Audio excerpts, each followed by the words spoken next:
really right up there with all the worst things that can happen in the world. I despise it. I hate it.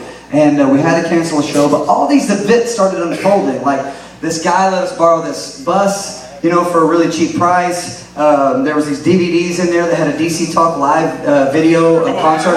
We started watching that, you know, all these things started happening, right? And I didn't realize that any of these things meant anything, because they didn't at this point in my life. We were just goofing off and having a good time. Then one of the guys was like, hey, you know that show Man vs. Food? And we're like, yeah. Hey, well, there's a pizza place up here in Butte, Montana. Butte, Montana is actually like Butt with an E, but it's pronounced Butte.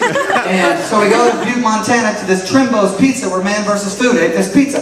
We go in this place. I have no idea that all these events are unfolding. We have the most annoying waitress of all time. She's very pushy. She comes up to us and they ask this question that we get asked all the time. And that question is, are you guys a band? I hate this question.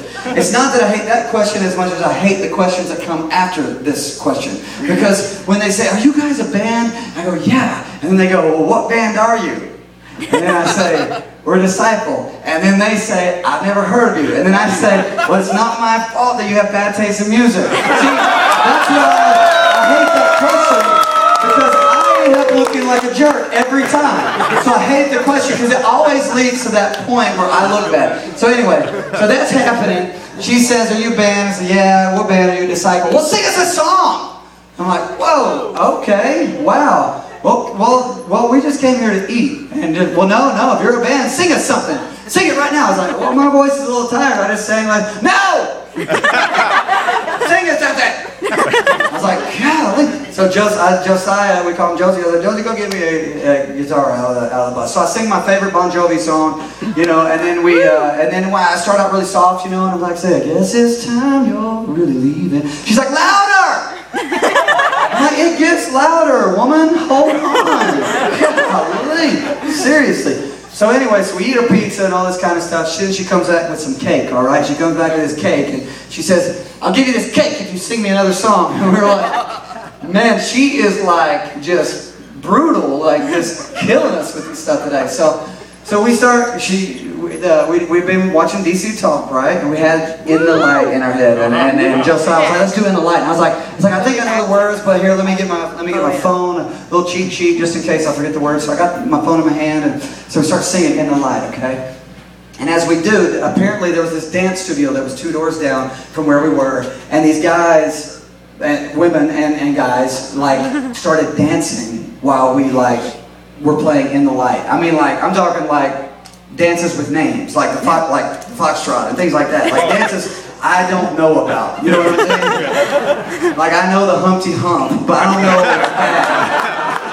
You know, I don't know these dances. They're doing like real dances, okay? Or teach me how to. Like, no, okay, just kidding. Whatever. Yeah, so wrong. Anyway, so they start dancing, and then this guy walks over, and if you watch the YouTube video of us singing, you know, that you can see him. He comes over, and he's got his hand on his chest, and he just starts singing, I want to be in the light, as you are in the light. And I noticed him, and Jason noticed him, and we started pointing, we're like, look at that guy, and he was in it. I mean, he was in it, like just lost in the music, you know, and just singing it, like, want to shine like the stars in the heavens. And when he got over with it, he was like, hey man, what's going on? He said, listen, I want to tell you something. I said, okay. He said, my life is in a bad place. And there's things that have happened, and I've just made some really bad decisions and found myself going down the wrong road. And, you know, it's just a really dark time for me. But the moment that you guys started singing that song, I felt like God spoke to me and told me, it's time. It's time to get my life right and come home to Jesus. And I'm going to do that today.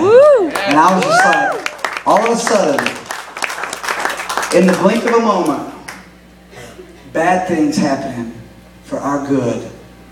It all became so clear to me that God, listen, come on. God loves that guy in Butte, Montana so much.